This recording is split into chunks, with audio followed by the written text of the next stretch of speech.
Attention, attention. IPOB One Family. This announcement is for those outside of the USA that wish to donate to the Eastern Security Network Fund that is based in the United States. Because of the fees that donators have to pay the bank when sending wires, we recommend that if you're sending less than $250, that you donate through the IPOB USA website. It's fast, simple, and less expensive for you. Go to our website, www.ipobinusa.org/donate. That is www.ipobinusa.org/donate and make your contribution. When it comes to keeping our people safe, every bit counts. After all, the security of our communities is our responsibility. Let's make this happen together.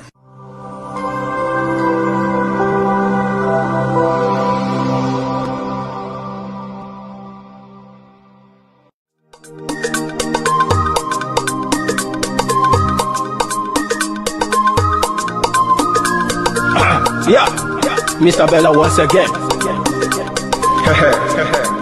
Wisdom, feel it, come on. Yeah.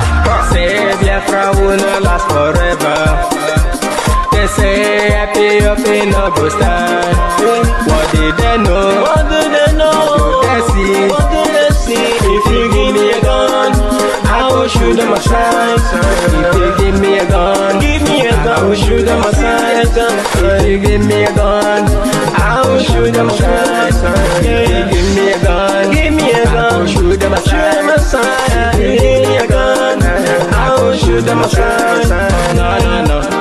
Biafra will live forever. Oh yeah. Biafra will live forever. Oh yeah. Biafra will live forever. Oh yeah. Biafra will live forever. Oh yeah. Biafra will live forever.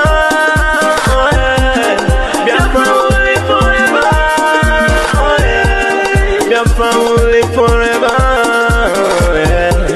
Biafra will live forever, yeah. Ogerugo manige tetanura. The lovers of Biafra. This is the time we need to come together and fight for what is belong to us. Ogerugo maniga bandits who want to make us a giant of Africa. Adapro Chintina Sugo Mbogeru Nisina Nyama Kweno. Hello Lisa Binigwe. Out of his wisdom, giving us somebody like Namde Carlo for this our rescue mission. Biafra will not last forever. They say happy up in no go stand. What did they know? What do they know? What do they see? What do they see? If you give me a gun, I go shoot them aside. If you give me a gun, I go shoot them aside. If you give me a gun, I go shoot them aside. If you give me a gun, I go shoot them aside. If you give me a gun, I go shoot them aside. Oh no, no. See you joke, our hero have the fighting never stop. Mazinamdi cannot but no we stop, they cannot stop. No matter how powerful you are, God is revealing to you that there is a law, the law of seasons. It has nothing to do with you being good. It has nothing to do with you being bad. It is the law of seasons. And that in every man's life, born again or not, this law is not one you can pray out of your life. It is established. There are many things you may be doing wrong, but just because you have not arrived at a season that will show you how wrong you are, you may think you are right for a long time until seasons change. And there are times you can be doing something very right and look like a fool for many years, because the season that shows your wisdom has not yet come. Seasons are powerful. No matter how anointed, no church, no politician, no government, no nation has one season forever. In every man's life, there will be this season of fatness, and there will be this season of lean cows. What do they mean? The 7 years of plenty represents seasons of ease, seasons of abundance, and seasons of opportunities. What opportunity? Opportunity to know God, opportunity to maximize destiny, opportunity to invest in your life. And then the 7 years of famine represent moments of constraint, moments of inconvenience, moments of scarcity. There are people today who retired as directors, CEOs, and yet they may not be able to raise 100,000 with honor, because during their time of glory they did not know that seasons change. There are nations today who did not take advantage of their human capital to invest in the young people during the seasons of power. Most of those young people are now the thieves that cause mayhem in society. The moment you see rainy season comes with a letter from dry season: I am coming. The moment you see dry season comes with a letter from rainy season: I am coming. I give you a few keys. Number one, build capacity, your prayer life, your word life, your time with God. Because you see, there are responsibilities that leadership of all sorts will bring into your life that may not allow you the convenience to do certain things with the liberty you had to do before again. The second thing you do is build quality relationships. Let me ask you an honest question. Is there someone right now, as you're looking at me, is there someone in your life you can honestly call for help, no matter what time of the day or night, and they will get up and respond to you? If you don't have such a person, your life is in danger now. I am telling you, woe betides a man who is alone when these seasons come.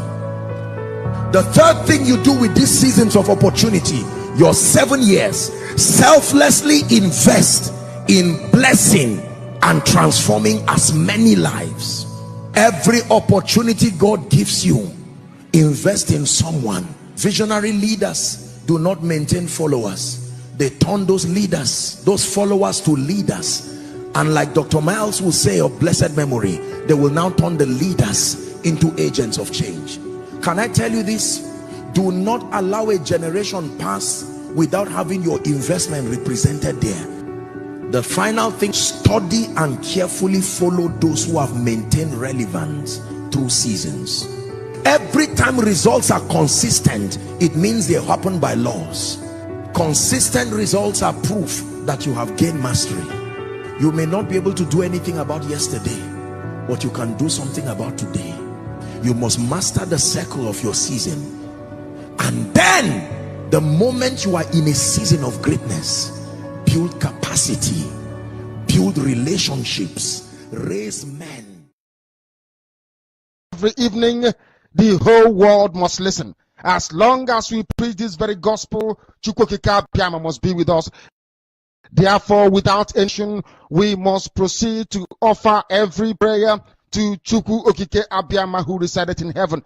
Therefore, as we always commence, not from today, but from of old, our Father who art in heaven, that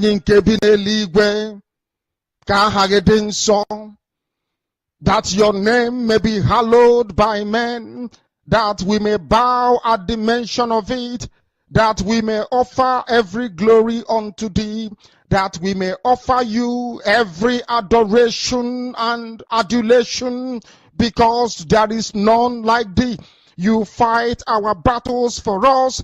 Every blessed day you demonstrate through your kindness and your everlasting mercy that you are our Lord, our God, and our Creator.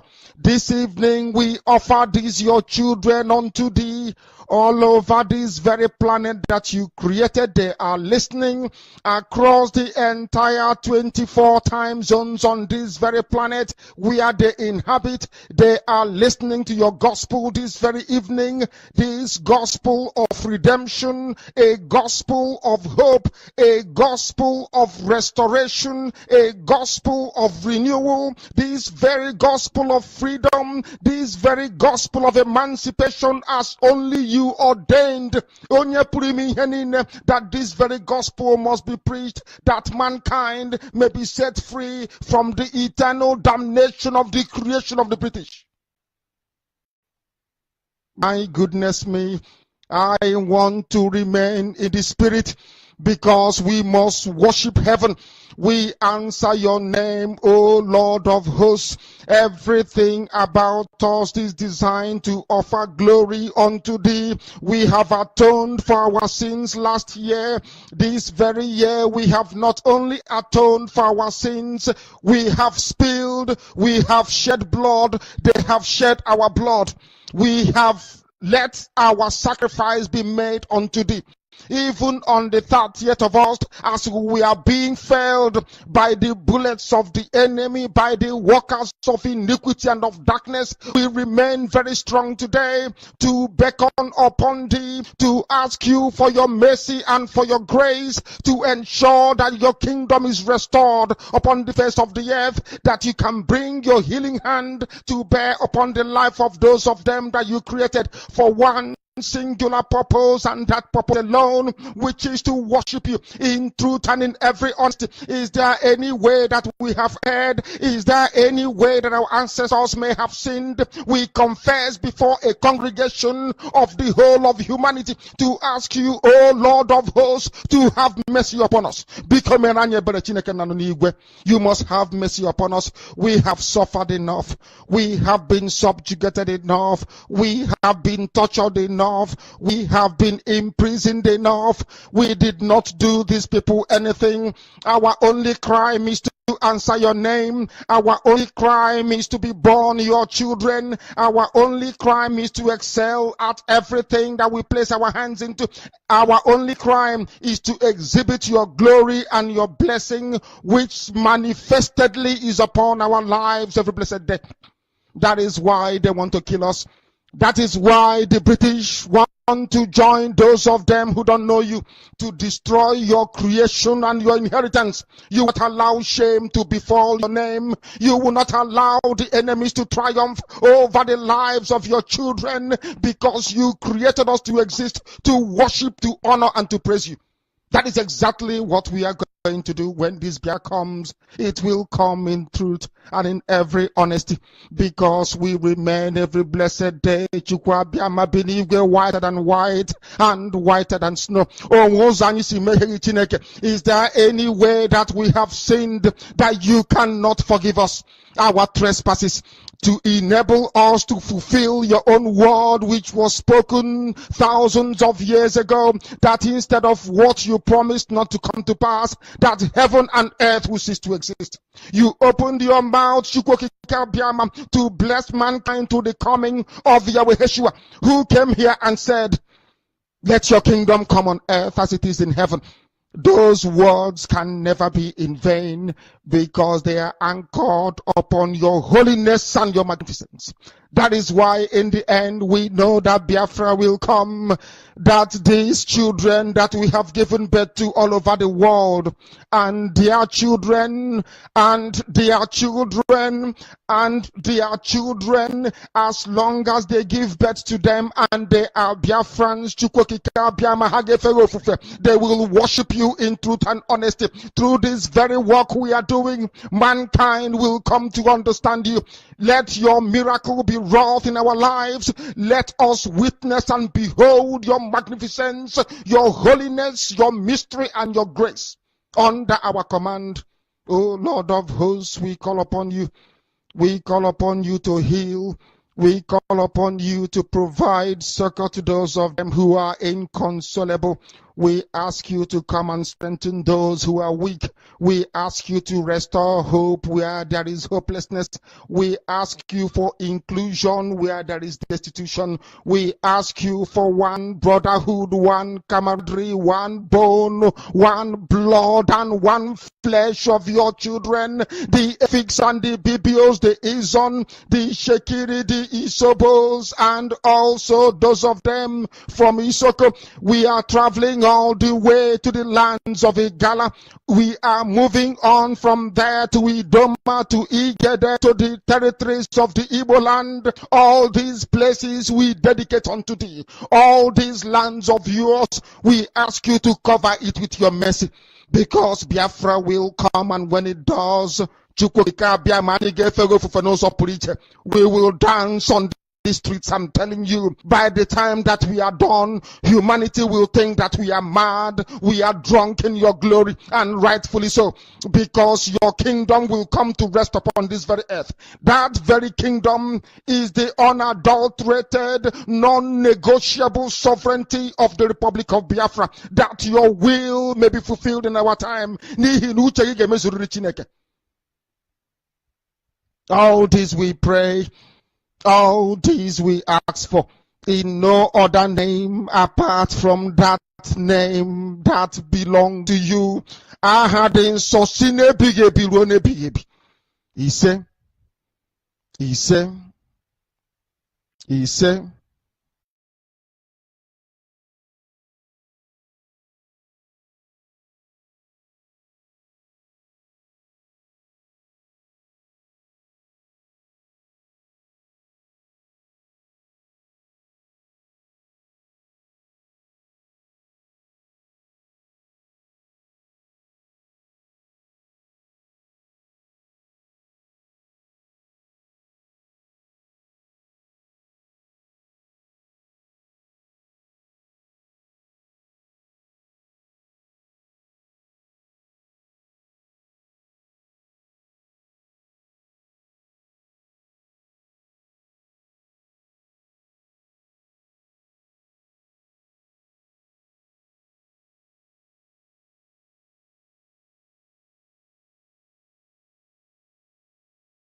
The genocide is too much. Nigeria is killing my people. Nigeria is killing Biafrans, and the whole world is silent. The whole world is silent, and we cannot keep quiet anymore. 16th, 17th, 18th of May 2022, Biafra land will be under lock and key. The donkey told the tiger, "The grass is blue." The tiger replied, "No, the grass is green." The discussion became heated, and the two decided to submit the issue to arbitration. So they approached the judge lion. As they approached the lion on his throne, the donkey started screaming, "Your Highness, isn't it true that the grass is blue?" The lion replied, "If you believe it's true, then the grass is blue." The donkey rushed forward and continued, "The tiger disagrees with me, contradicts me, annoys me. Please punish him." The king then declared, "The tiger will be punished. 3 days of silence," he declared.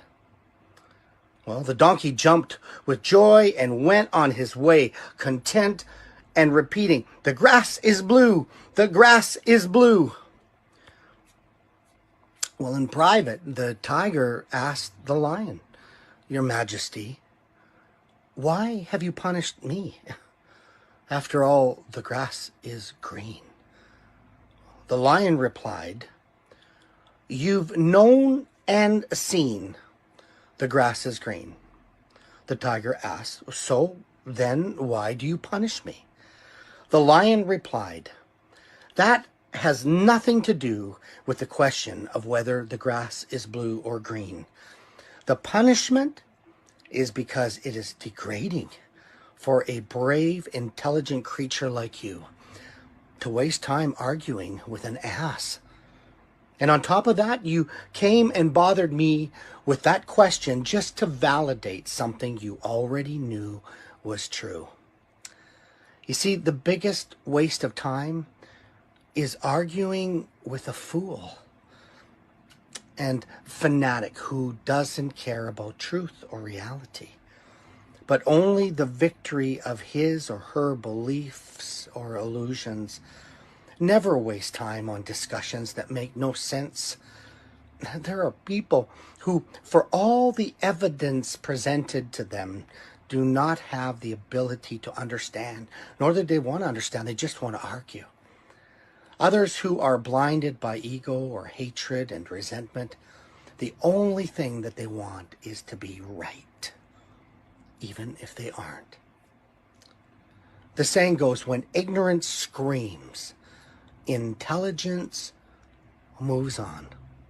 Until next time, go and do the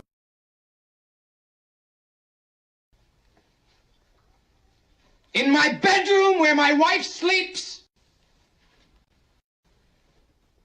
where my children come and play with their toys, in my home.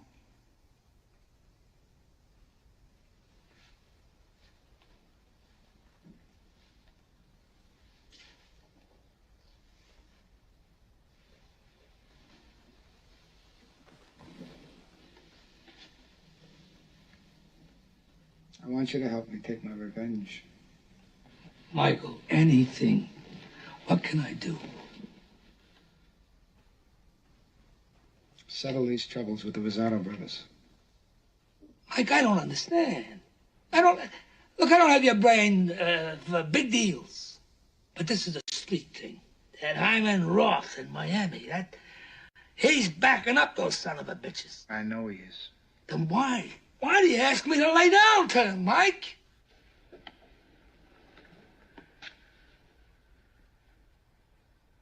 It was Hyman Roth that tried to have me killed. I know it was him. Jesus Christ, Mike. Jesus Christ. Now, look, let's get them all. Let's hit them all now while we got the muscle.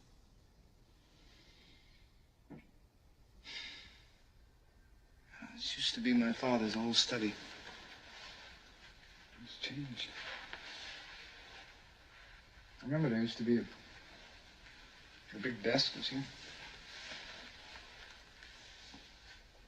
I remember when I was a kid, Frankie, we had to be very quiet when we played near here.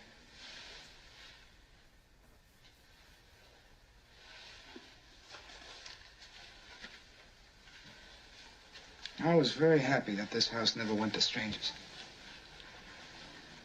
First Clemenza took it over, now you. My father taught me many things here. He taught me in this room. He taught me, keep your friends close, but your enemies closer. Now, if Hyman Roth sees that I interceded in this thing in the Rosado brothers' favor, he's gonna think his relationship with me is still good. Agabit. Rabbi, That's I want him completely relaxed. Good evening, good morning, good afternoon, depending on where you are watching from. This is live and direct on Voice of Biafra 97.5 FM. Live and direct on Enter Biafra, Channel 1, Enter Biafra, live streaming app, and on all Enter Biafra channel. Today, we are going to be addressing the allegation propaganda against Ndi Igbo and the Biafra people by extension. And after today, we want every Biafran to be at alert, because very soon we may start taking legal action against the criminals, against the media, Nigeria media, and those they are stupid and nonsensical reportage. I said we have done our investigation about the video, very gruesome, very disturbing video of how two couples were murdered, dehumanized, and we have come with our analysis. The truth is that as we speak today, there is no verifiable evidences that such crime and barbarism happened in the Southeast. We understand that families of those also claimed that it happened in Imo State, in Olo.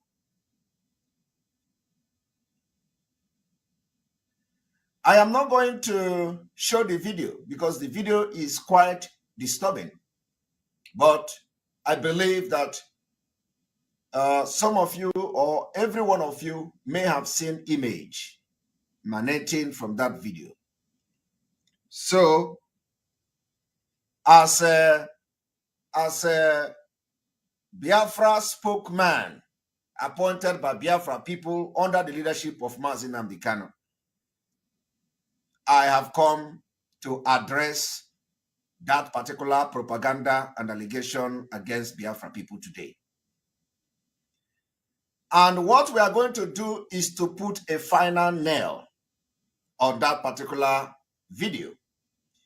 Anywhere you see that they are accusing Ndi Igbo and accusing Biafra by extension, you will make reference to this video that you are about to watch today, where we are going to objectively respond to the allegation, accusation, propaganda against indigenous people of Biafra, propaganda against IPOB, propaganda against Ndi Igbo, propaganda against Biafra at large.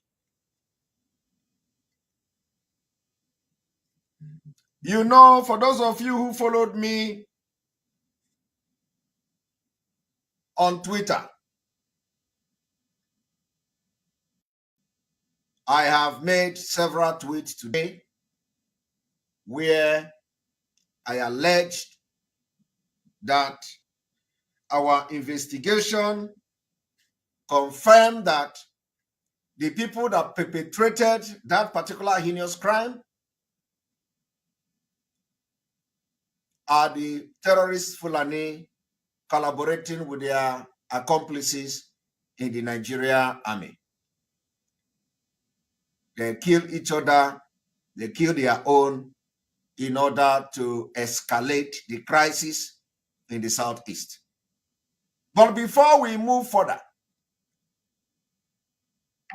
I want to make it categorically clear that no amount of propaganda such like such video will deter us in the pursuit for freedom.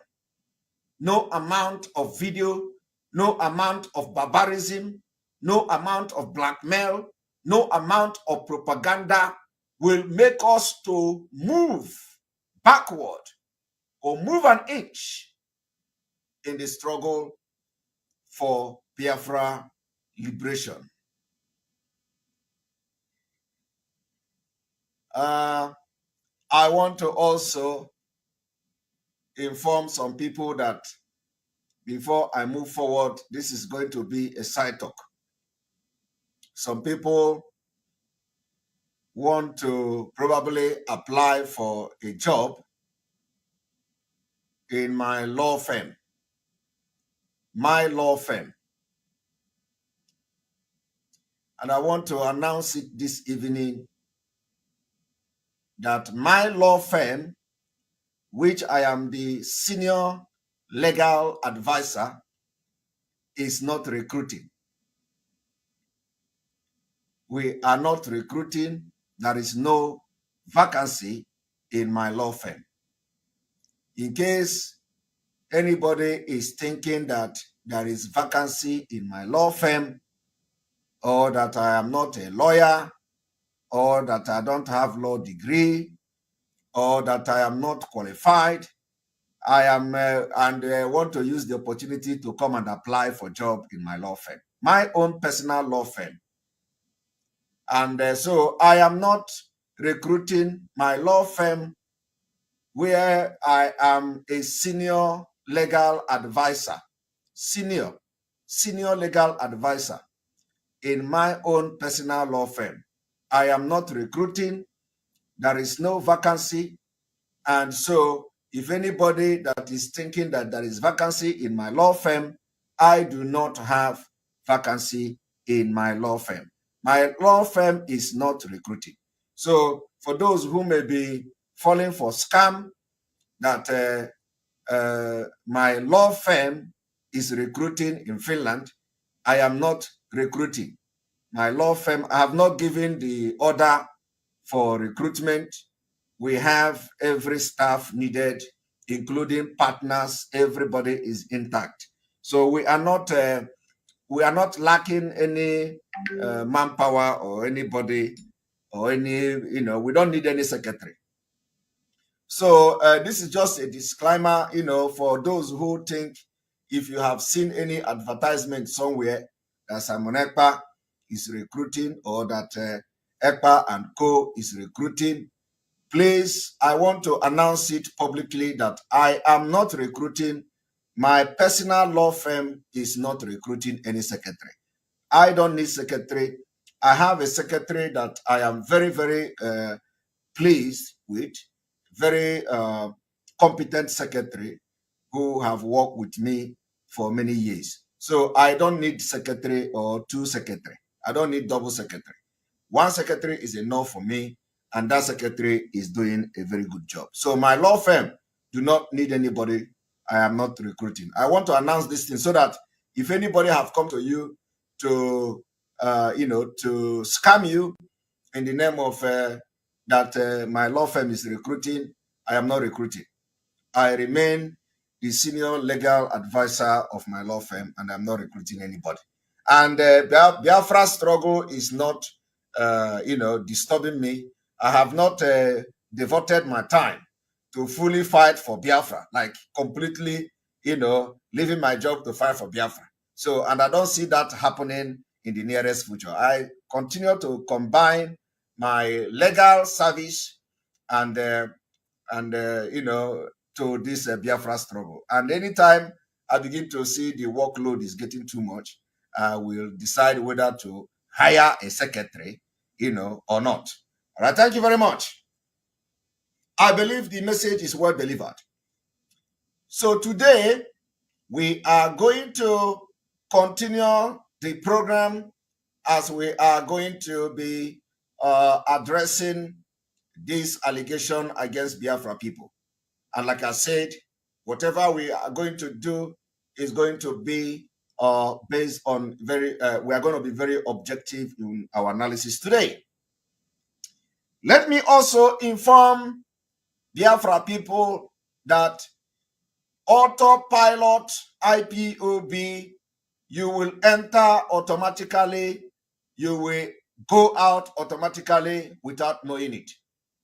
And we are not going to allow any double agent within us. If you're listening to this video I played, that video say, keep your friends closer and close, but also your enemy closer. What happened for the past 10 months has been what I will call keeping your enemy closer. And today, Biafra people, I will tell you that what I know and what you don't know is bigger than you. And I will wait very, very patiently for the right time to come to explain to Biafrans when the time comes, because I will start when they stop. That is when I'm going to address Biafrans whenever they stop. So let us allow whoever that is interested in, exhausting his or her energy. And when they have finished exhausting their energy, we are going to come and we are going to do justice to it. So I want to inform Biafrans that for the past 10 months, I have maintained this particular adage that says, keep your friend close and your enemy closer. And I'm telling you that that particular concept of the adage you just heard from this movie have worked very well. And it is the reason why we are going to know and preserve the legacy of Mazi Nnamdi Kanu. And what I know will shock entire Biafrans. Until then, let us continue from here. All right. I want you to understand that I made allegation. The allegation I made was that Fulanese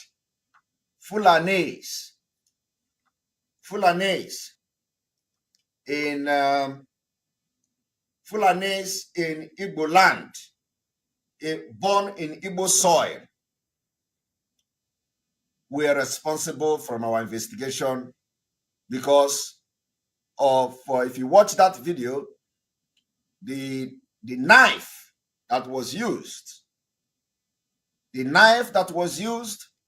vest, the head structure of the person we saw on the video, the way they spoke their Igbo dialect, and we did a very good forensic analysis on that video, which I'm not going to play here because of the, because of how that video is.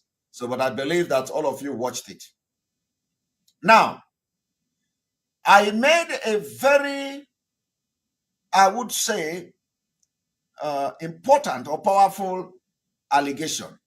The allegation is that it was done by the Fulanese, by the terrorist Fulanese born in Igbo land. And I also allege that they speak Igbo more than you. So today, I have come, and this is happening according to the allegation. They say it happened in Imo State. Now, what you should be worried about is, how did the military know that IPOB, Biafra people or Ndibo, killed this couple? Let us go to the report. Some of the report. We are going to use one particular news media today for this analysis. We are going to use Sahara Reporter. Sahara Reporter said, IPOB responsible for killing, beheading of military couple in Imo State, Nigeria Army. Nigeria Army says, and this is what Sahara Reporter reported. Now, one thing that should bother you here is that, did Nigeria military actually say this? Did the Nigeria Army actually said this? I think I have not come across where they said it, but I believe that they may have said it. Now, if you look at what Sahara Reporters wrote here, the question that should come to your mind is, when was the investigation? Who investigated this beheading? Have Nigeria Army able to locate the location where this beheading took place? Have they found the body of these two soldiers or two couple? Or was it just a mere speculation? Or was it that the couple were coming to Imo State, or they are already in Imo State, or they were abducted in Imo State? Was it the reason why the Nigeria Army and the Nigerian newspaper reported that they were killed in Imo State and in Olo, to be precise? Now, if these questions are not answered, how then did Nigeria Army and Sahara Reporter and every other person concluded that this couple were killed in Igbo land? Not to talk about Imo State. They can be abducted in Imo State if they were in Imo State. They can be abducted in Anambra State if they were in Anambra State. They can be abducted in Enugu State if they were in Enugu State. But does it mean that a state where they were abducted is where they were executed, or the people that abducted them actually are staying in Imo State? The answer is no. From several incidents that have happened, especially kidnapping, abduction, from several incidents we have seen in Nigeria, we see that when people are abducted and killed, their body are found in even a different state, from where they were abducted. We have had story of somebody being abducted in somewhere in Abuja Road, and then they found them. They used leg, to walk and trek up to many tens of kilometers, and they found themselves in Ondo State.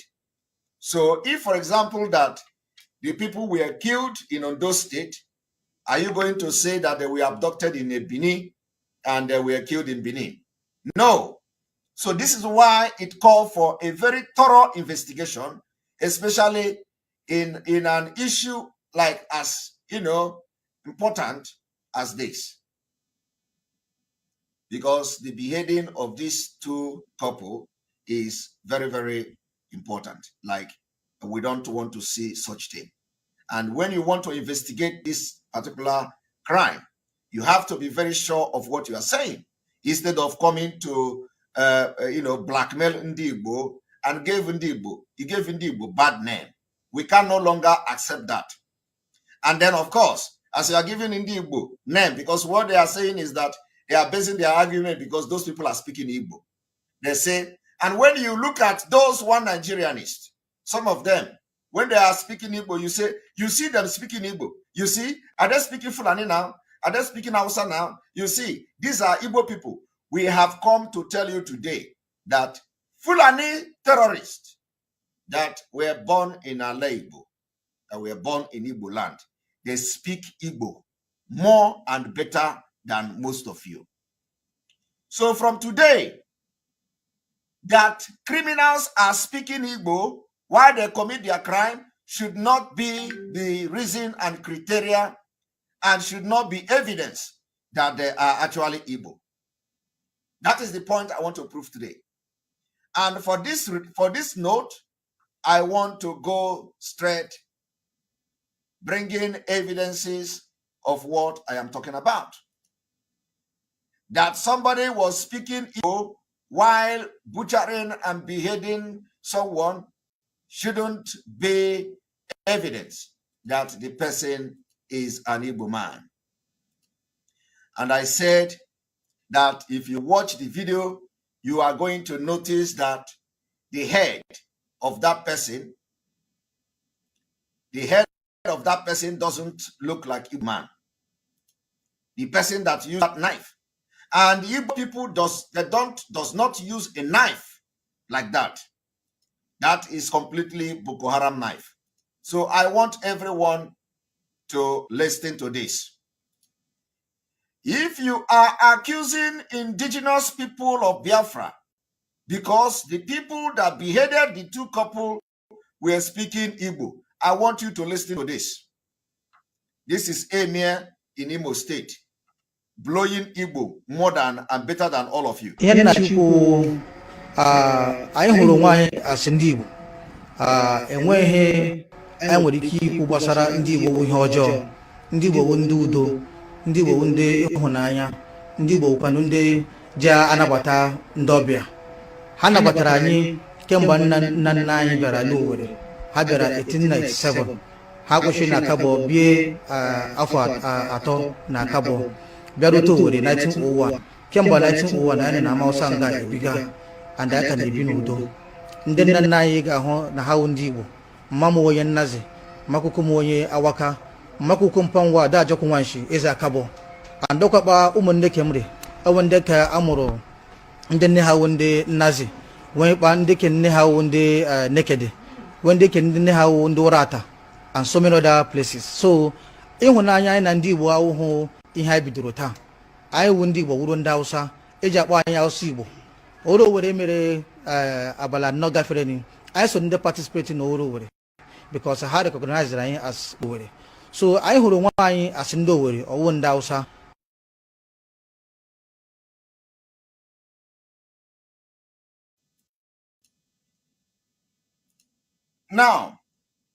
Now, did you hear him? He even mentioned that they participated in something called Oro Owerri.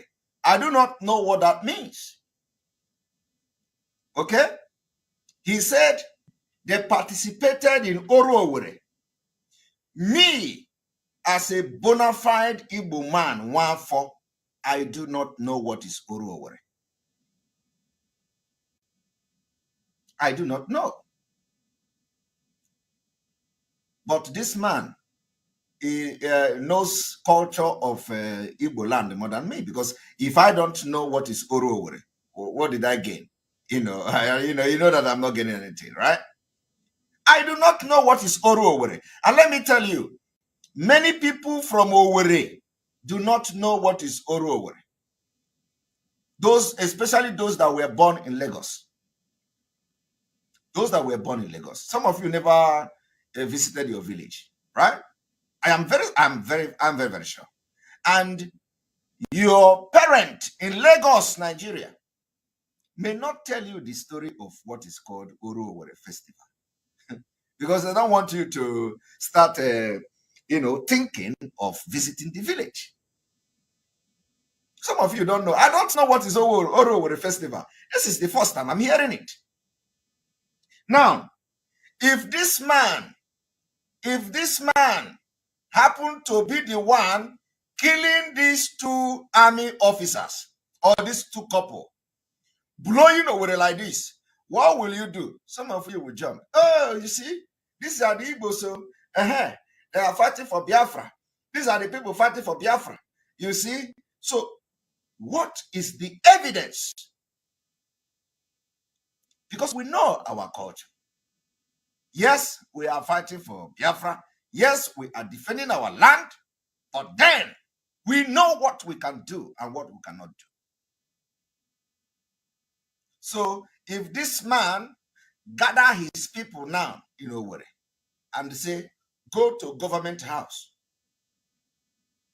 go to the government house of Owerri, kidnap somebody there, butcher the person there, and be chanting in Owerri dialect,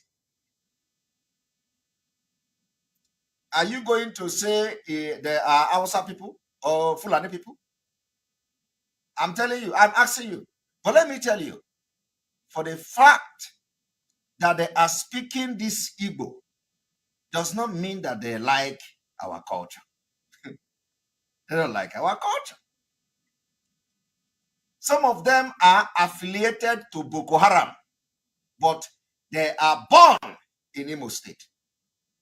This man now is Emir. Since he has been living in Imo State and Igbo land, have the culture of Ndi Igbo changed him?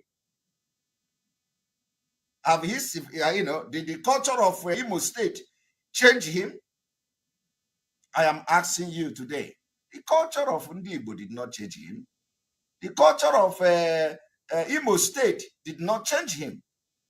He is still tying the head, and he even become emir in Imo State. So what makes you think that he is not supporting Boko Haram? I am asking. No. I want you to begin to think. What makes you think that he is not supporting Boko Haram? If he can come and be looking like this in Imo State, telling you that they have accepted them into Oru festival in Imo State. Not only that, he speak Igbo more than you. What I'm trying to tell you today is that this man speak Igbo better than me.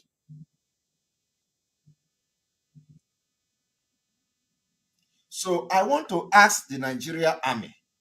I want to ask the Nigeria newspapers. I want to ask the media who, because the only reason why they accuse Igbo, accuse IPOP, accuse Biafra, are because the people that killed those couple were speaking Igbo. And we have said it several times. The body structure of these killers doesn't look Igbo. Because if you look this one now, this one even look like, this one even look like Okechukwu. But is he Okechukwu? The answer is no.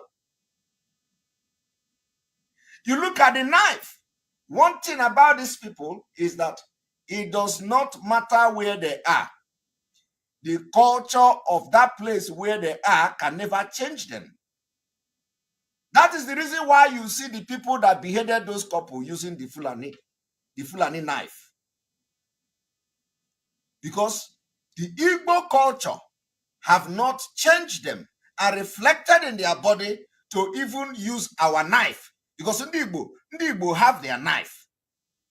We have the type of knife we use in Igbo land. So when you see them in their food, you cannot see them. They can speak Igbo from here to heaven. They can speak Owerri, Nsukka from here to heaven. They can speak Anambra from here to heaven. But in their mind, in their culture, in everything they do, in their house, in their cutlass, in their food, they are Fulanis. But in the language, they blow Igbo. So I want you to look at the knife that were used to slaughter those couple.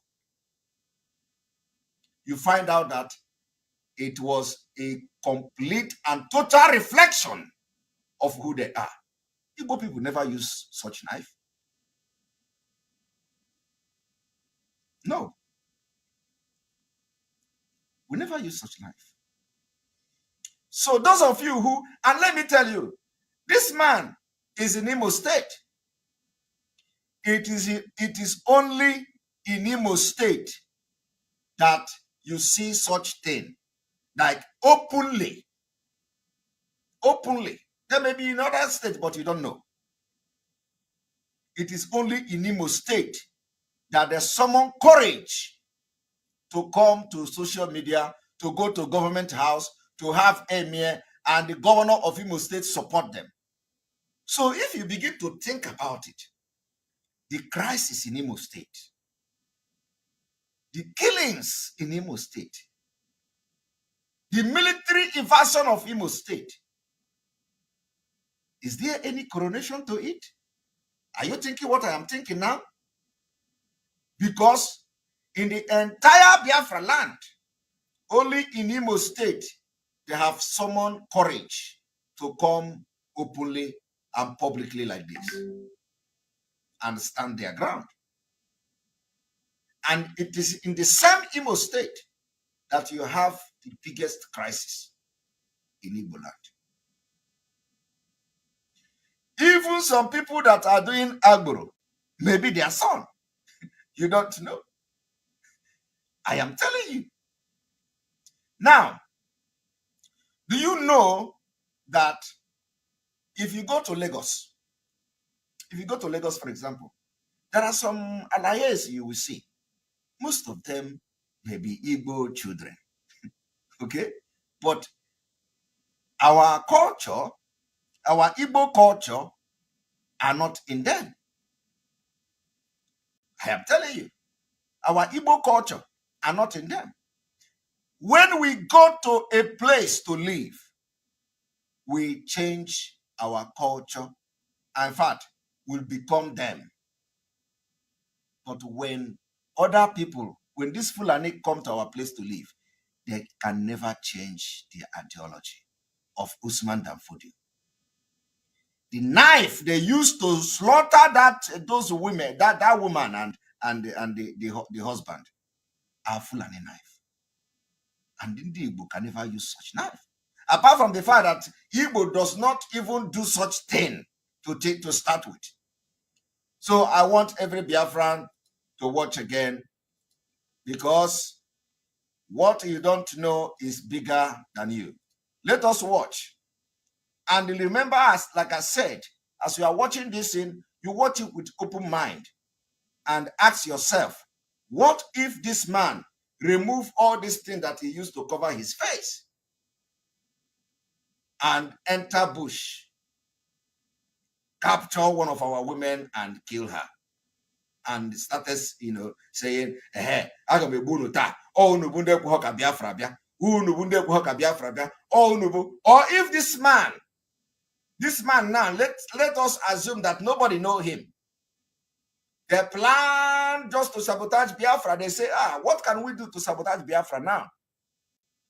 That what if we go and capture commissioner in Imo State and butcher the commissioner?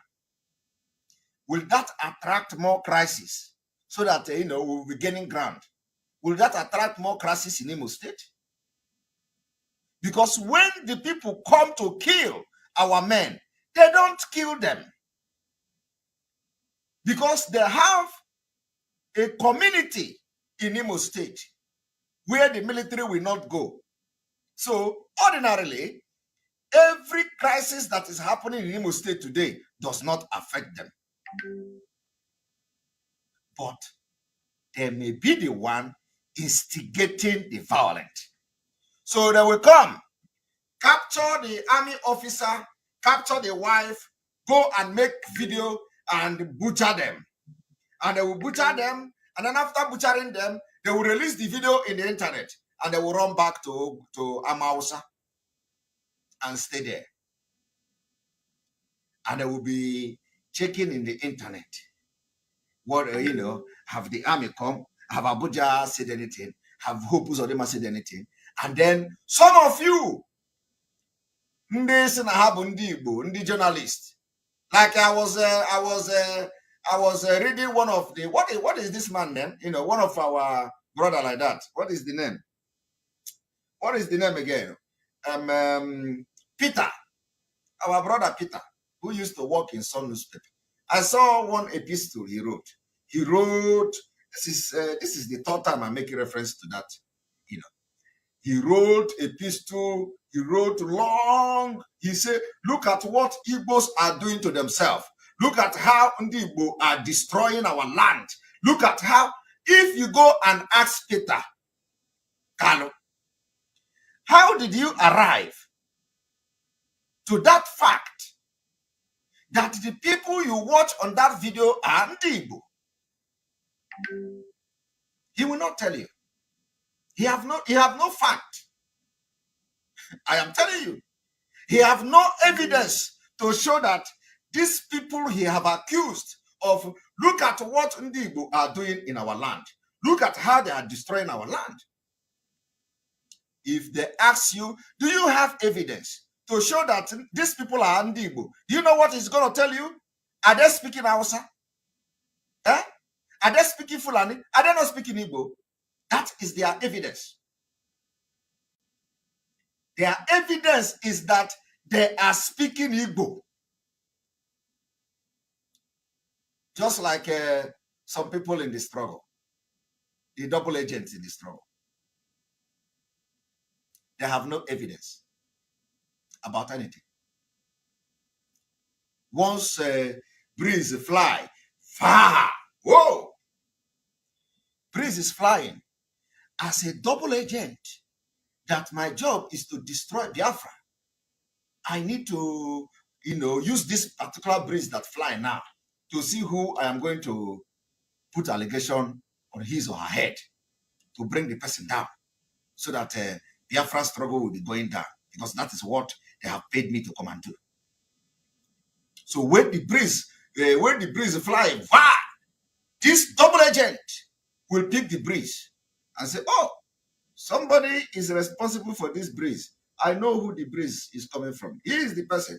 Simon Ekpa is the one that is making this breeze. And then they will begin to slander Simon Ekpa's name. That breeze that made the cloth to fall down is coming from Simon Ekpa. I saw him there. And it was when I saw him that the breeze blew and then the cloth fell down and entered Potopoto. So it must be Simon Ekpa. Ask them, what is the proof that this breeze is actually coming from Simon Ekpa? They tell you, because they saw Simon Ekpa somewhere, and because of where they saw Simon Ekpa, the breeze must come from there. And when they start shouting, you would think that they have gone to one place, where you will, be seeing the person like video. That it was Simon Ekpa. I saw him. No, they will not even tell you it's a breeze. They will tell you that Simon Ekpa was there. I saw him. And then, if care is not taken, they will sell that story to some gullible people. And they will begin to fly it. They will say, do you know that plot that fell yesterday? That fall down inside Potopoto? It was Simon Ekpa.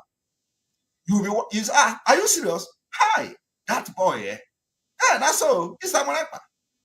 You will not even care to ask more questions. Who told you it's Simon Ekpa? How did the person know it's Simon Ekpa? No. You just begin to talk to Simon Ekpa. You will now carry the thing and tell another person. But you know what the person is doing? The person may be double agent to destroy Biafra struggle. We have seen some of them who came out to shout, hey, where Mazi Nnamdi Kanu was captured, there is a tree. There is a tree there. Where he was taken, there was a tree. And you will not ask, how did you see this tree? How did you see this tree? Nobody is asking. You see, the day we are going to be analyzing this thing is coming.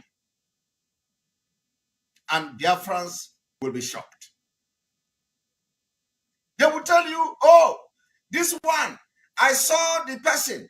The person, he was in the video. He was in the video. I saw him. They were having meeting with Omahi. They have meeting with this one. They have meeting with that one. It was there. The camera was on. That camera was off. And nobody is asking the question. How did you know which camera was off, which camera was on? But let me answer that question for some of you. It means that the person who is telling you this detail was actually the person that is having the meeting. But we are going to get there very soon. So what did I say? I was making reference to this our brother who works in a Sun newspaper.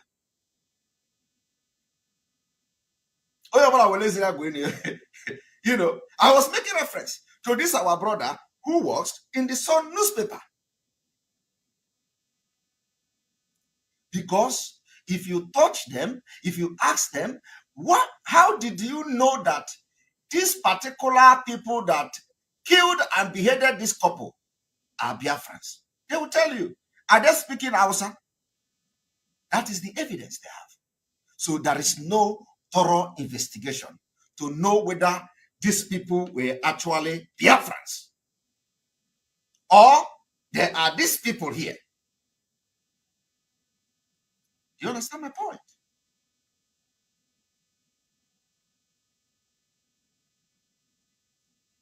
Do you understand my point?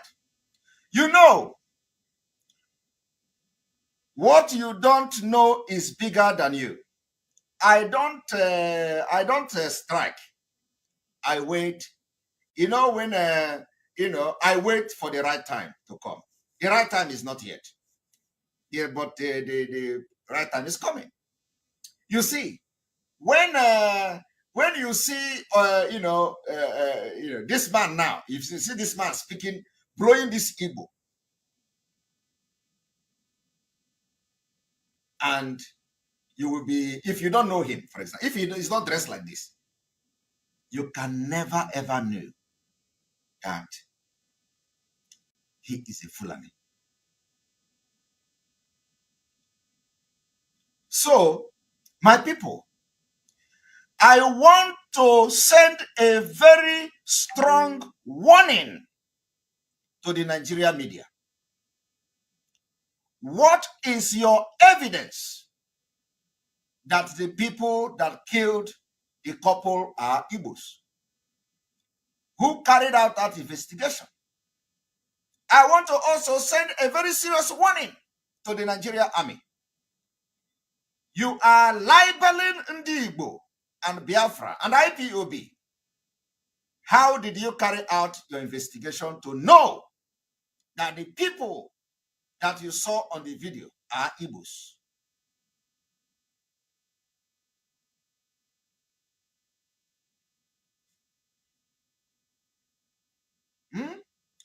Knowing fully well that we have Fulani terrorists who speak Igbo better than Ndi Igbo themselves. And one of them is example what you are seeing in the screen. Very soon you are going to see it. And let me also ask a question. If the Nigeria army can have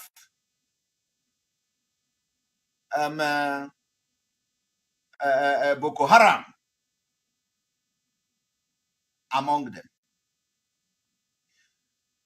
what do you think would happen in a community that you have Fulani, spread everywhere? If in the army, people that swore oath to protect the territorial integrity, people that swear oath to fight for one Nigeria. If a military man in camouflage uniform can be working for Boko Haram and become Boko Haram, and they plan the killings of a fellow soldiers, what makes you think that those killing people in Igbo land are actually in the Igbo? I want you to see things from the perspective, very objective reasoning.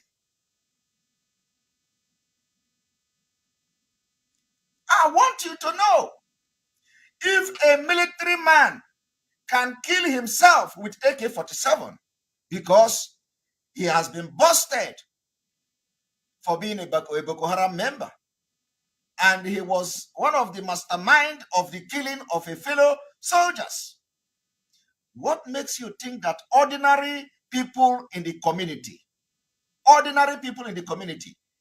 that are not security men cannot be allegiance to this particular terrorist, and they cannot be part of the chaos in Biafra land, and they cannot be part of those who are killing our people to invite crisis and invite military siege in our land? I want you to think over it. So this particular broadcast goes to address this our brother Peter, which I always, and any day I mention this our brother, I will always say he is a good man. Peter Apakalo is a good man. But let him be applying some common sense, because I read his post. Let it not be because the people committing this crime were speaking Igbo. Everybody knows how they are fighting against Biafra.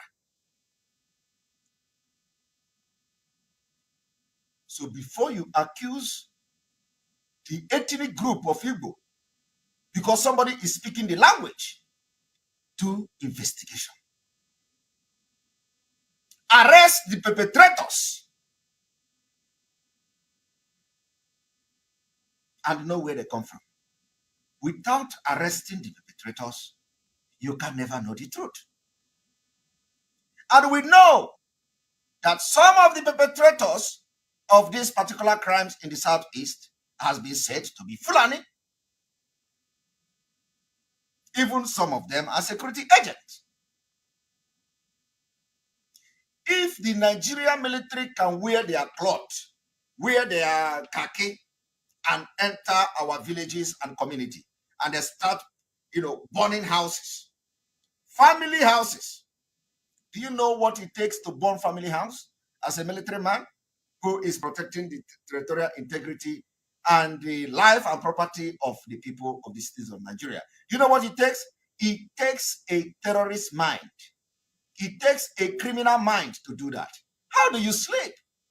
How do you sleep that you swear oath to protect the life and property of people in Nigeria as a military man? And what you do is that you carry gun, AK-47, you carry machine gun, and your commander will be marching, you'll be in the front, and then they will say, okay, this house, that is where the criminals are harboring. And then without any law backing you, you know that that house is not a criminal. You know that if you burn that house, you are not fighting the crime.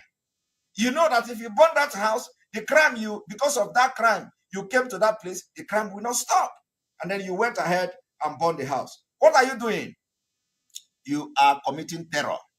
Because what you are trying to do is to instill fear, instill terror in the people of the community and the neighboring town. So very soon, we will begin to challenge them, because we have come to understand that Fulani terrorists are speaking Igbo in Igbo land. So any newspaper that write nonsense, very soon we will start taking them to court. Let them prove how these people speak in Igbo are actually Biafrans. I want you to listen.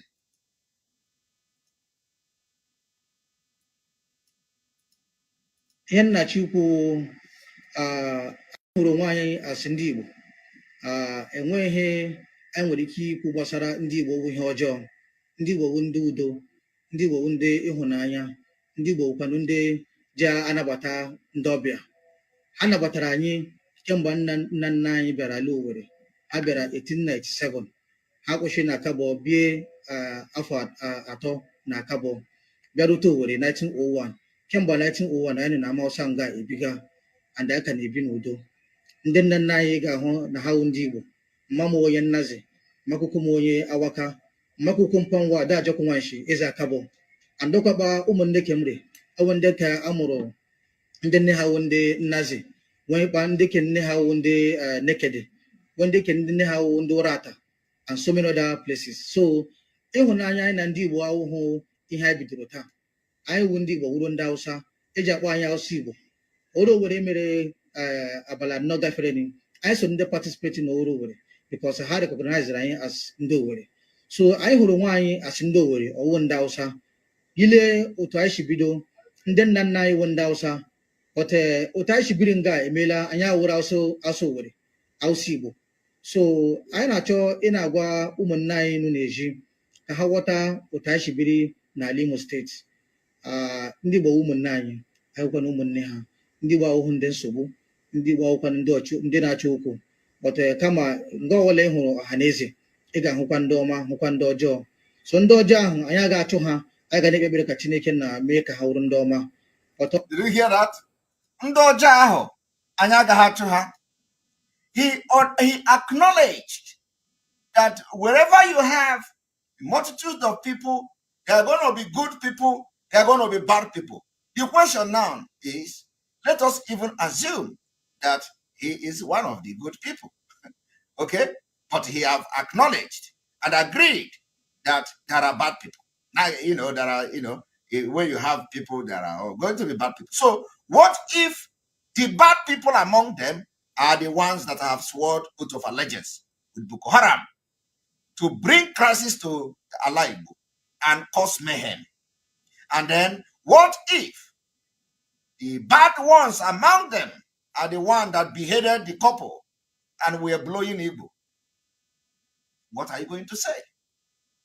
You see, this is one of the reasons why in criminal cases, you don't just come and especially when it has to do with loss of life, you don't just come and because you are in a lawless country called Nigeria, and because they are desperate to fight the restoration of Biafra, you don't just come out. Somebody was in a video saying,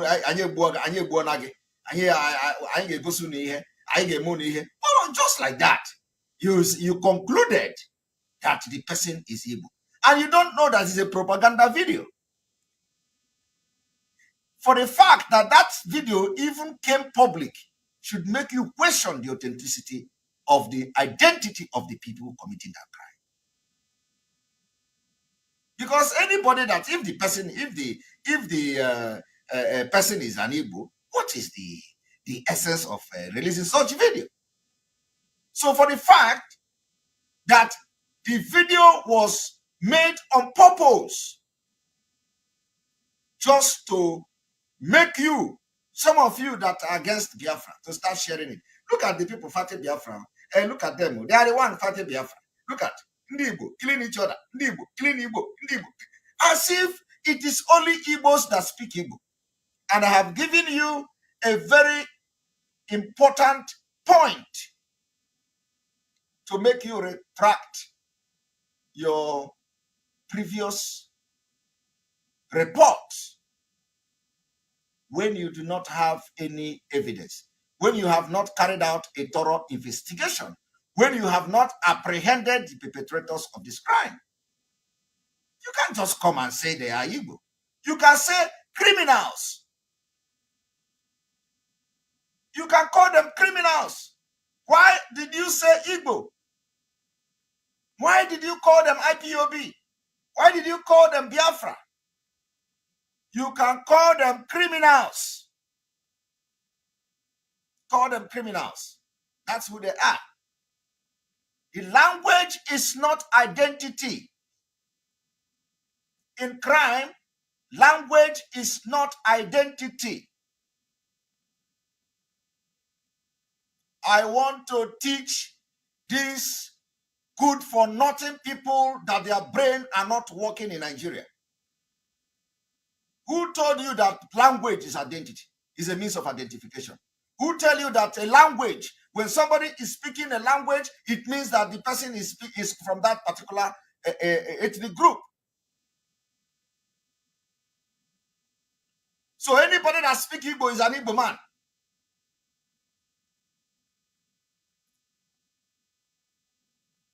And one thing that, break my heart is that even the ones you think they went to school cannot be rational in their thinking, because you hate Biafra, because you have business in Nigeria and you don't want Biafra to come. When it is going to be something to vote, you bring your vote and vote against Biafra. After all, when Britain was leaving the European Union, so many of them voted against it, but majority carries the vote.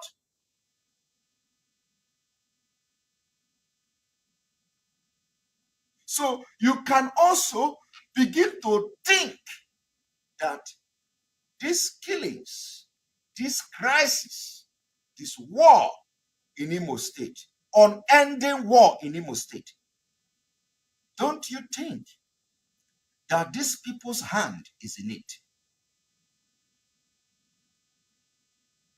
Because they know that Imo State is the heart of Igbo land. So they will come and commit crime and run back to Amausa. And then when the military come, where do they go? They don't go to Amausa. They don't go to Amausa. They will begin to look for our Eastern Security Network in the bushes. But the people that commit the crime are not in the bushes. The people that commit the crime are in the city in Amausa, enjoying, waiting to hear news how the military have, engaged the Eastern Security Network. All of you are watching this thing happening. So today, we have come to set the record straight. Irrespective of how bad this barbarism may look, irrespective of how we are condemning this particular barbarism, we condemn the killing of the two couple. But that you hear somebody speaking Igbo is not evidence. It's not enough. It's not guaranteed. It's not enough. It is not a means of identification. Language is a language. Like I have been able to prove to you here. This man, you hear him telling you story. You have listened to him speak Igbo, speak Owere better than many of you. Does that make him an Igbo man? No matter how deep he speaks this Igbo, he can never be an Igbo man. So if he was the one beheading these people, are you going to say he's an Igbo man? No!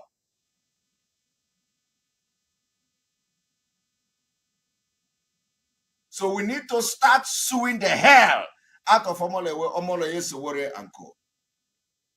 Because you don't do that. And this particular report are the thing you see them every time. We need to start suing the hell out of them. You can't just come and start reporting like that, blackmailing the entire ethnic group as people behaving human beings because somebody speak their language while committing the crime. So Igbo is not a means of identification.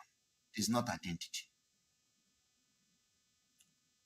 So how to know the identity of perpetrator of this crime is you arrest them, interrogate them, investigate them, and then you get your fact.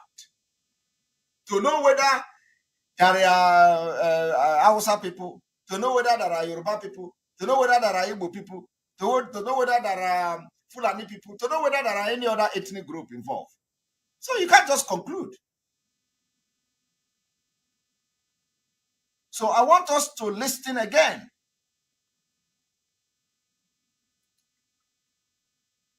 na ndị agha ga-awụ ndị ọma ndị ga na-emebi obodo gbaghachicha ihe niile mega na n'obodo ka Chineke na jiri aka ya mee ihe o kwesịrị ime ka enwe ike enwe udo. Ihe a na-arịọ Chineke na udo, enwe udo anyị ga-enwe ịhụnanya, enwe udo anyị ga-azụfụ ụmụ anyị, enwe udo anyị ga-afụ ga mee biznes anyị. Ọdụmụdo anụghị onye ọla anụ n'ụyọ and anụkwa n'ụyọ elekwana ihe ọ ga-adọfụala anyị ọwụ agụụ and agụrụ mmekpa anyị ahụ ya wụrụ ihe ọrịa. So n'ihi gba ahụ anyị ekelela Chineke nna otu o chizuola anyị mmiri udo n'ala Imo steeti. And Chineke nna nọ n'eluigwe a na-achị ebe ahụ abịa n'ụwa bịa zọfụta anyị, ọkwa zọfụta anyị n'aka ndị ọkụ mara wụrụ ndị aga na-echichi obodo, bụkwana ihe dịka CP Imo steeti, wụrụ gọvanọ of Imo steeti, wụrụkwa DSS, wụrụkwanụ ndị amị, ndị ahụ ndị na-echichi obodo, ọkwa ndị bịa zọfụ anyị na nsogbu anyị bara. Ndị a na-arịkwa Chineke nna si nke mere eme gaa Chineke wetakwara ọzọ. You see, and he was actually addressing crimes committed by his own people, who probably in the process of committing this crime were speaking Igbo language. Now, I want to also bring another video, another video of him.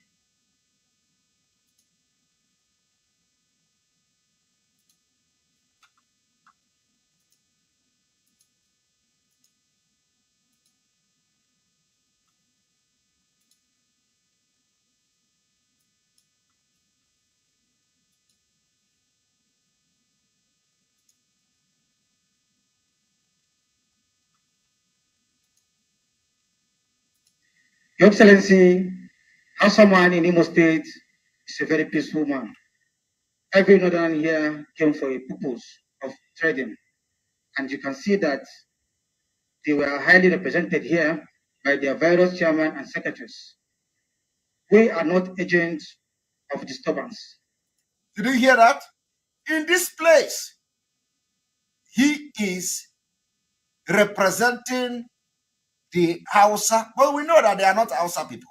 They are Fulani Hausa, Fulani or Fulani Hausa. In this place, he is now representing the Hausa people in the in presence of the governor of Imo State. So, but he was not representing Igbo, but he speaks Igbo very well. And for him to persistently say, we are not problem people, we are not trouble people, we are not looking for trouble, we are not looking, means that trouble is already there happening. So they are just coming for damage control.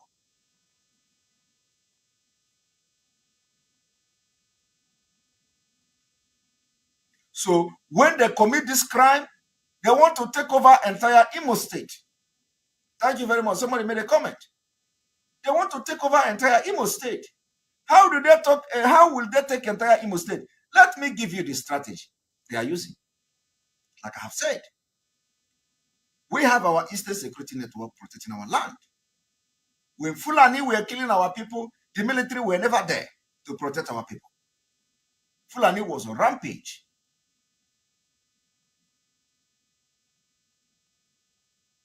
Fulani were on rampage, killing our people, killing our women, killing our children. And then there were no security until Mazi Nnamdi Kanu, the leader of the Just from Biafra, decided to launch Eastern Security Network. Bam! The military that were never there to protect and fight against the Fulani terrorists, all of a sudden were unleashed on our people. And when they started coming, these people you see here will go and commit crime and run back to their community. And then when the military come, they don't go to them. They don't know who commit the crime. They already have this premeditated hate and the plan to run over Biafra land. They will go after ESN. So it is a strategy. As they are going after ESN, these people that are committing this crime are not. Because the reason why, for those of you who may ask, how am I sure that they are the one committing this crime? We have seen the knife. We have seen their head. And we saw the head of that person in the video. We saw the knife. And above all, we don't commit such crime. It is not the culture of Ndi. So, but for the fact that that knife, that Fulani knife, were used, no average Igbo man will just come and go to market and buy a knife like that. For what?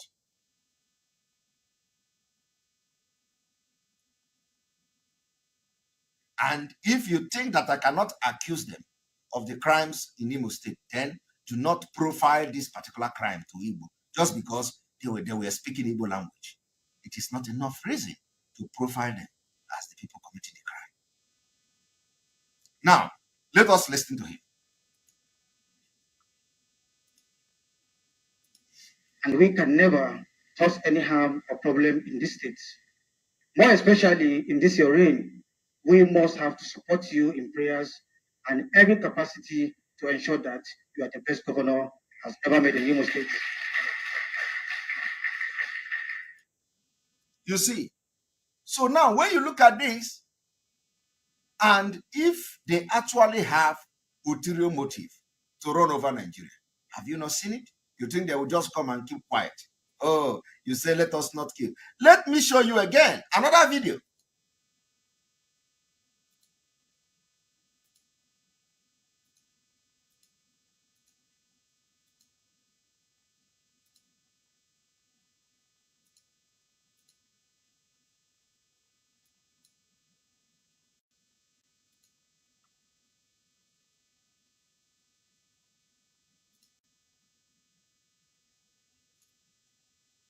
The new Imam is The new Imam is Barrister Suleiman Njoku in Imo State. The new Imam is Barrister Suleiman Njoku. I thought of something else. I want to present the new Imam.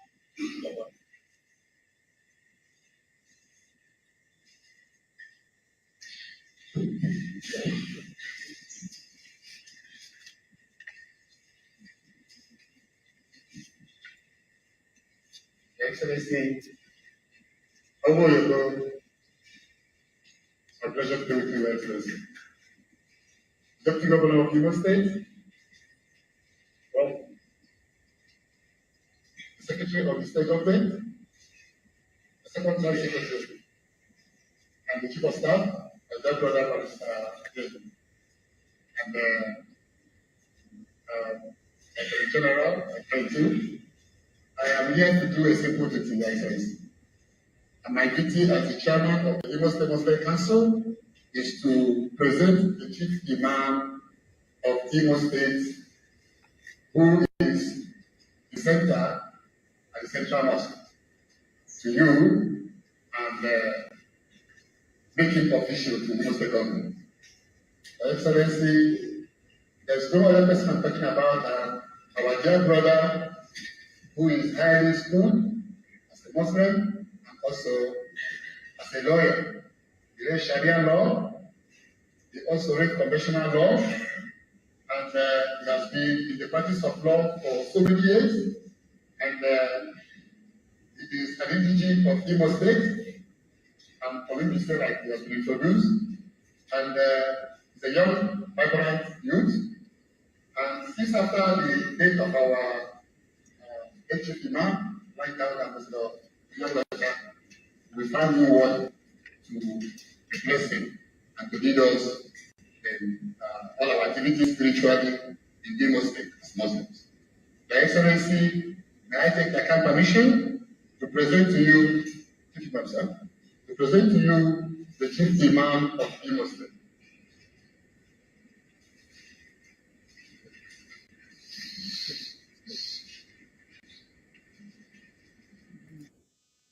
Did you see that? And let me tell you, I don't know whether any Chief Imam of Imo State, I do not know whether is there any other part of, Biafra land that accolade, this kind of accolade, the governor actually gave us this kind of accolade to Chief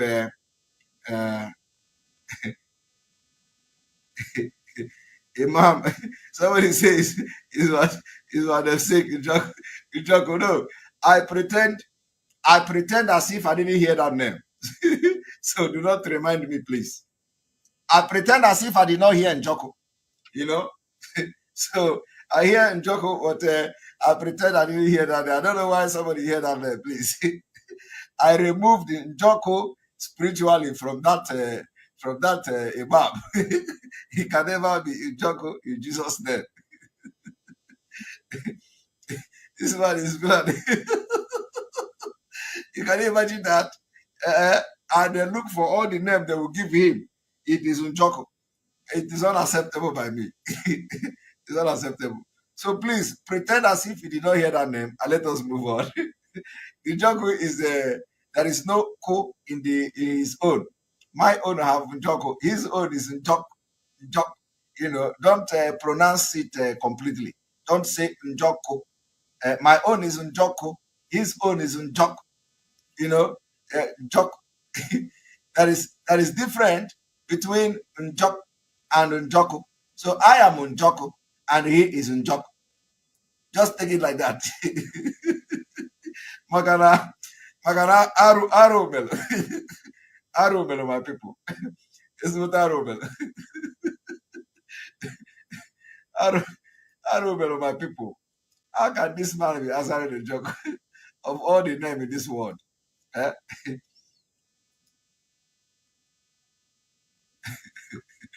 I beg you.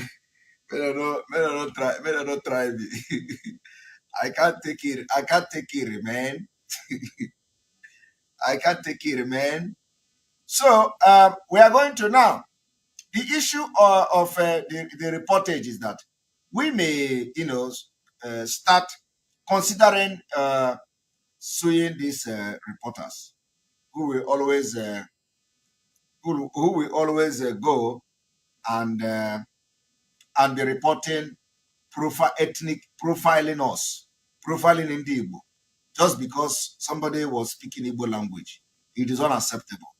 So they must allow investigation to take place. The issue must be investigated. They must give us evidences of that Igbos are committing the crime. And if such evidence does not exist, then they just announce that, oh, criminals in Imo State killed somebody. Criminals in Abia State killed somebody. Criminals in that place killed somebody. For the fact that we have Fulani terrorists speaking Igbo in Igbo land, going forward, we do not want to see any crime being, ascribed to the IPOB. So whenever something happens, they say IPOB. Whereas there are, people that are capable of committing such crime in our midst. And we have said we do not know who the criminals are. And if you say that it is Biafrans, now allow us to take charge of our security in our land. Don't hunt us. Don't kill us. Allow our Eastern Security Network to come out so that you will see. We give the criminals 3 weeks. This is not, I am telling you the fact. 3 weeks. This thing that you come with air bombardment and come with this kidnapping, this cultists, give us 3 weeks. If we do not flush out criminals in Biafra land, then you can do anything you want to do. No, I am telling you, I'm very, very serious. I know the capability of Eastern Security Network. If you think I am joking, let the Southeast elders that have been listening to the advice we are giving them lately, if you are worried about the insecurity, let the military leave. They can go back to their barracks and let Eastern Security Network take charge for 3 weeks. I am telling you, I am not saying 3 months. And I'm not saying 3 years. I said 3 weeks. We will go to the hideout of every criminal in Biafra land and we're going to get them. And crime will end. 3 weeks. I am very serious. 3 weeks. Everything will end. 3 weeks. We will round them up. These things that because the army are part of it. The police are part of the crime. It is lucrative. They are making money from it. Kidnappers and all that. Let it be handed over to Eastern Security Network. You are going to see in the next 3 weeks, you will be going out in the night and coming back. And nobody will disturb you. Because we are going to round them up. But this is not going to be possible when you have the army aiding the criminals. And the army is pretending to come to the street. When they come to the street, they don't fight the criminals. They know where they are. The army, the police, the DSS, they know where the criminals are. They can fight them. They'll go and start wasting bullets, wasting our people fighting Eastern Security Network. Hey, Adam, man. Adam is awake. Go and sleep.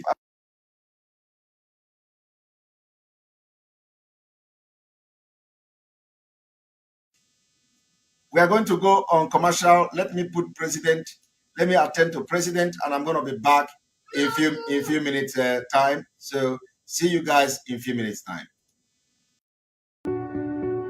No matter how powerful you are, God is revealing to you that there is a law, the law of seasons. It has nothing to do with you being good. It has nothing to do with you being bad. It is the law of seasons. And that in every man's life, born again or not, this law is not one you can pray out of your life. It is established. There are many things you may be doing wrong, but just because you have not arrived at a season that will show you how wrong you are, you may think you are right for a long time until seasons change.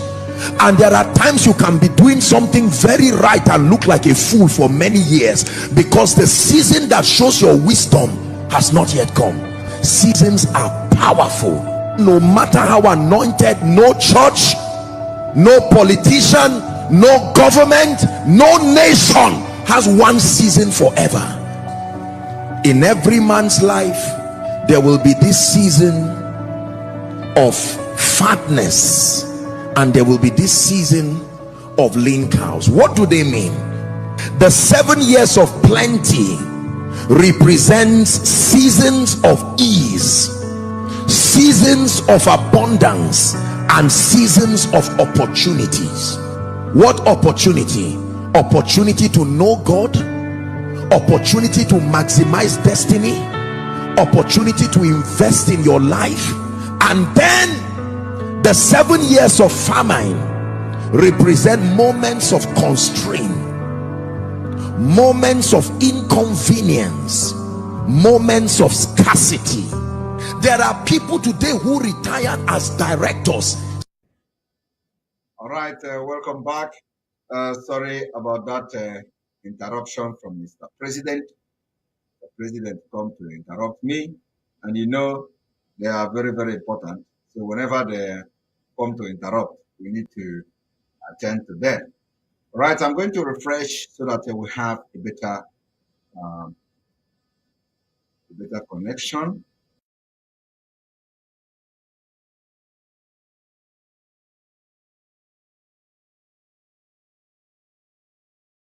All right, here we go. So now when you look at the reporter, the Sahara reporter, the Suwares and all that, I want to, like I was saying, that very soon we will start suing them. We will start suing them. I'm very serious. We'll start suing them because You need to have evidence. And if you don't have evidence, don't profile criminals based on the language that we're speaking. That is the diversity. The diversity is that, the diversity is, somebody say Enter Biafra is not working. It is working. It's working very well.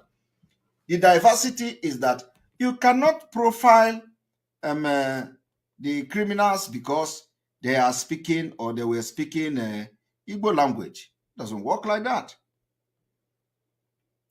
It doesn't work like that.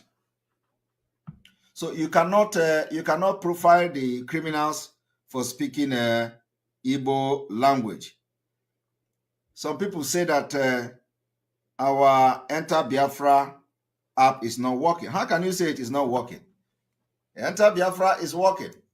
This is it.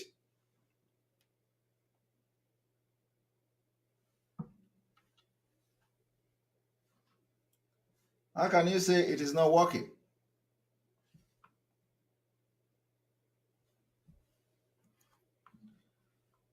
Enter Biafra is working. This is it.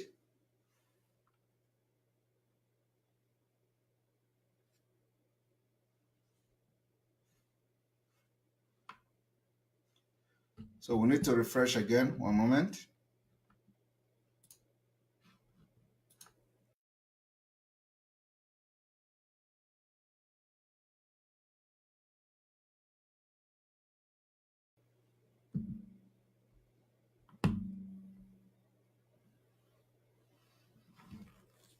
All right, we are going to continue. And if Enter Biafra is not working on your phone, that is why you are here. So you switch over. You switch over to this place.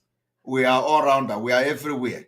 Our app is one in town. So if it is not working on your phone, you just jump inside here on YouTube and let us continue. That's why we are everywhere. So if this one is giving you a problem, you jump to this. So now let us look at Sowore.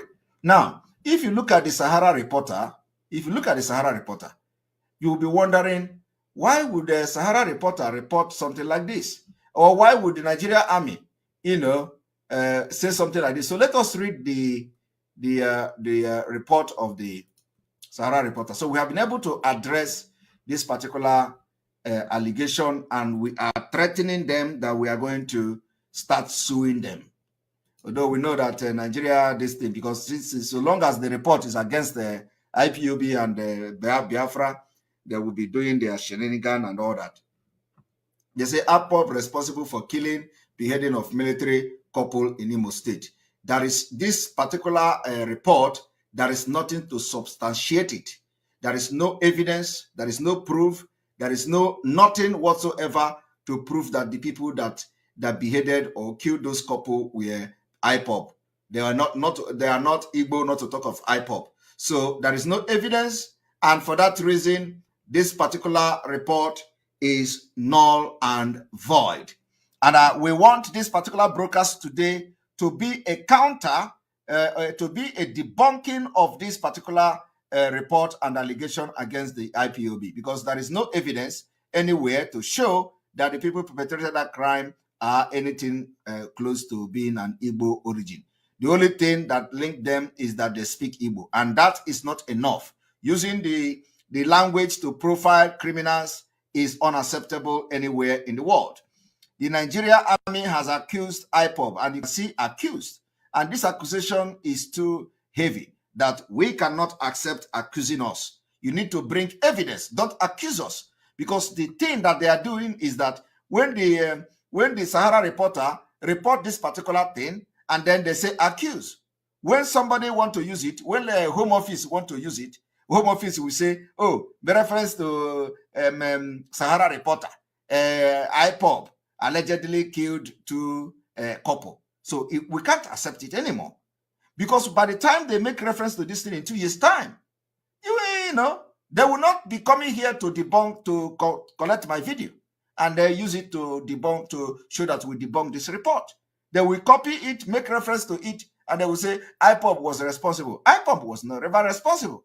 So they say accuse. And you cannot just accuse IPOB for such heavy crime without substantiating, without evidence, without anything to show for it. Only the fact that the people in the video were speaking Igbo. You don't even know the vicinity. You don't even know whether the place is in Igbo land, because according to our own forensic analysis, that place does not look like Igbo place.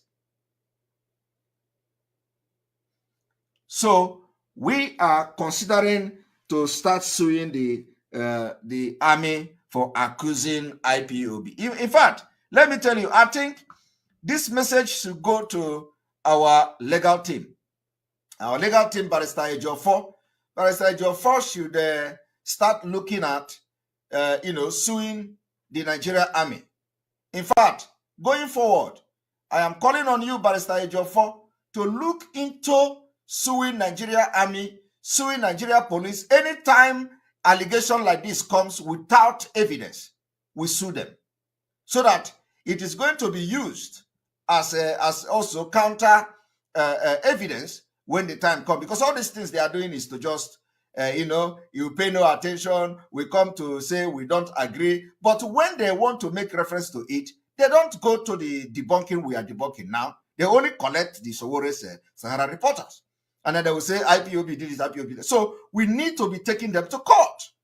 Army cannot just come and accuse. They should have evidence before accusing us. So, Barrister Ejiofor, I am calling your attention.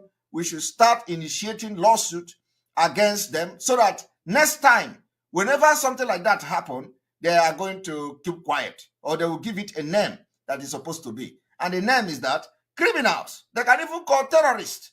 That is what they are. They can say terrorists, but we are not terrorists. They can say criminals, but we are not criminals. So until they find identity and then arrest the people that perpetrated the crime, and arresting the people does not mean that the people are IPOB. So even if the people happens to be Igbo-speaking people, does not mean that they are IPOB. The IPOB send them. So it has to be, all these things are fact that need to be investigated and the record gathered. Even if you arrest somebody that is part of those who killed them, and then the person happens to be an Igbo man or Igbo person, does not mean that the person is IPOB. Does not mean that the person is doing that on behalf of IPOB. So these are the things that we need to start setting this, the fact, setting the record very straight.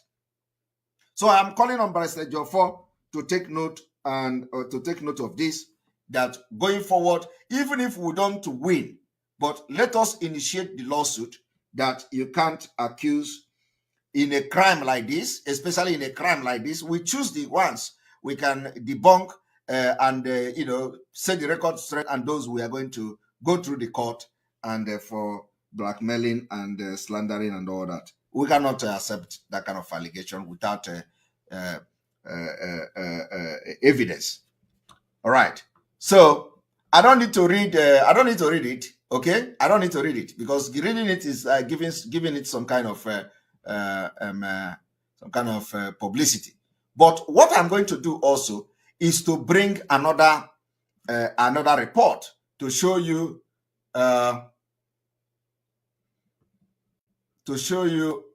how these things, how confused these people are.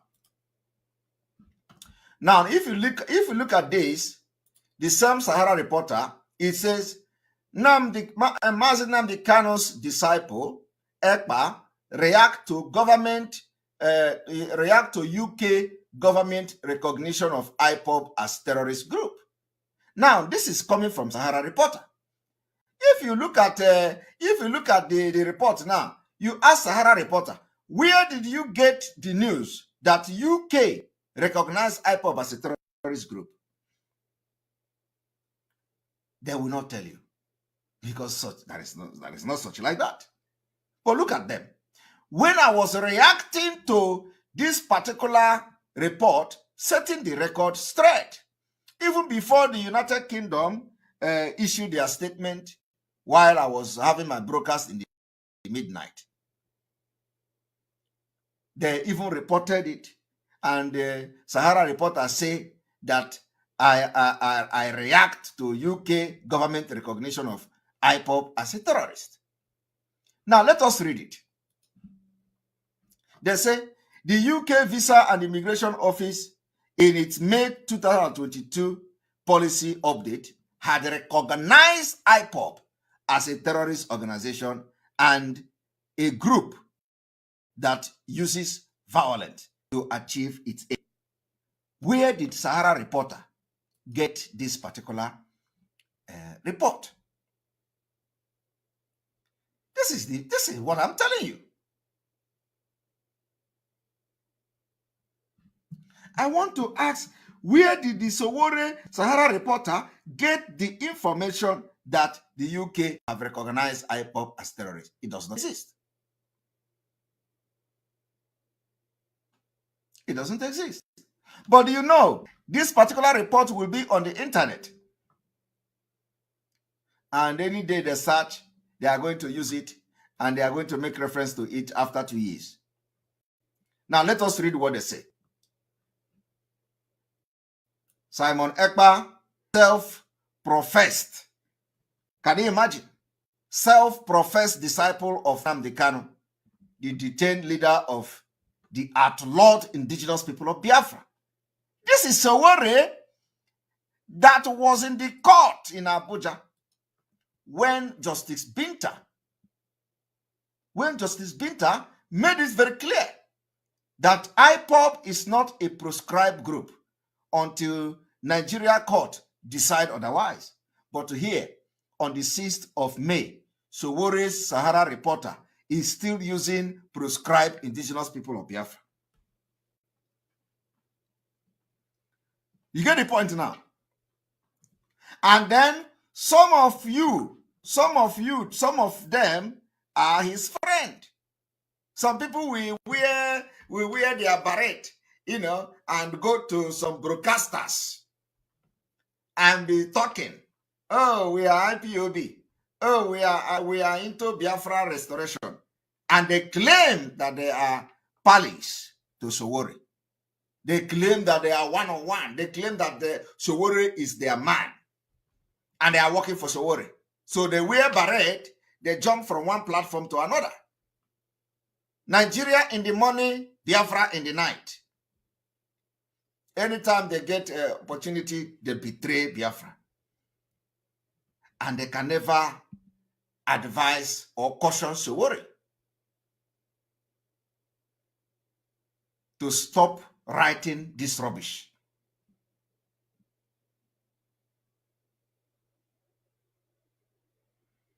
I remember that when this report came, one of the idiots sent me a message.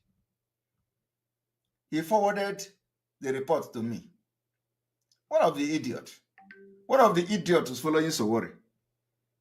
I don't even know whether I blocked the hell. I'm going to check whether I don't block the idiot. One of the idiots forwarded the report to me. You are happy now. You are happy now. And then the people that they call themselves sewage rat, they started sharing it on social media. They say, Simon Ekpa is happy now.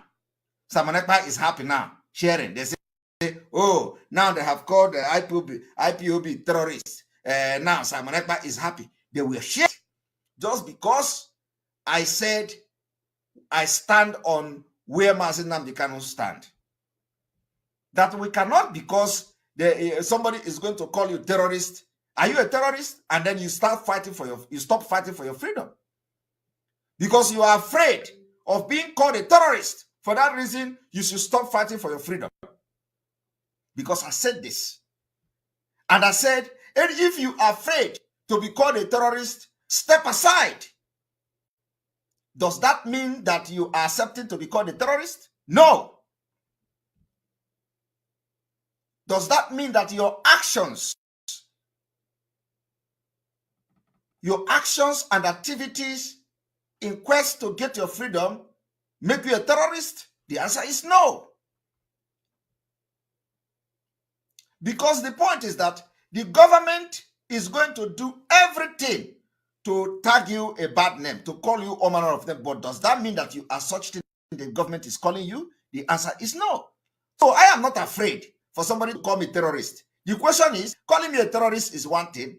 Proving that I'm a terrorist is another thing. So I don't bother for somebody to call me. If you call me a terrorist, are you going to prove that I'm a terrorist? So fighting for freedom has become a terrorist? No. Or fighting for freedom has become terrorism? No. Agitating for self-determination has become terrorism? No. So you can call me terrorist for all I care, but does that make me terrorist? No. That was the reason why I was, but the illiteracy is too much. The illiteracy is smelling. So they cut my video. They say, oh, this is the man who say if you are afraid of being called a terrorist, step aside. Now he is running away. Now he is debunking. Why shouldn't I debunk? If somebody that I say that if you like call me a terrorist, you come tomorrow and call me a terrorist, you think I will accept it? I will not accept it. I will address you immediately. I will address you. That is why you have to be educated. It is not so say you are a terrorist and a terrorist this and a terrorist that. What does that mean that you call me a terrorist? Does that make me a terrorist? So what I'm trying to say is that when the UK wrote, when that note came out, all of them started, hey, Simon Ekpa, you have succeeded. I do not know.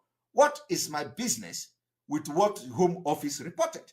As a matter of fact, the references that they made in those reports came from 2019, 2017, 2016, 2018, 2019, 2020. That was the references that the UK Home Office made. It was not because of what happened in 2022. But what do they know? Illiterate.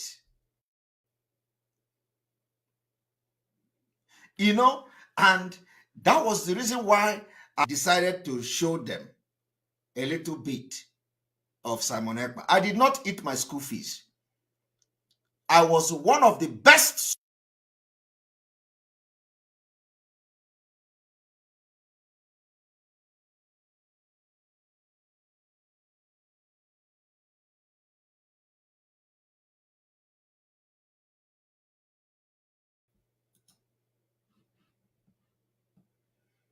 Sorry about that. So that was the reason I decided to show them the other part of Simon Ekpa, because I didn't eat my school fees. I didn't eat my tuition fee. It is years of work. I decided to give you a little bit of Simon Ekpa. For those who say Simon Ekpa is missing tenses, Simon Ekpa is doing this one, doing that, I just look at two people and laugh. I went to training how to communicate. I know what to do. I know how to communicate to you, anybody you are, and the people I'm talking to now are Biafra people. The people that cannot even understand it. This Iraq that cannot even understand anything. So you want me to come here and start watching how I make my sentence so that I will not miss my tenses, so that I will say oh, ah, so that I will not say she, he, so that I will not say child, the children, so that I will be watching how I don't care, because I know my capability. I know when to be me. I know when not to be me.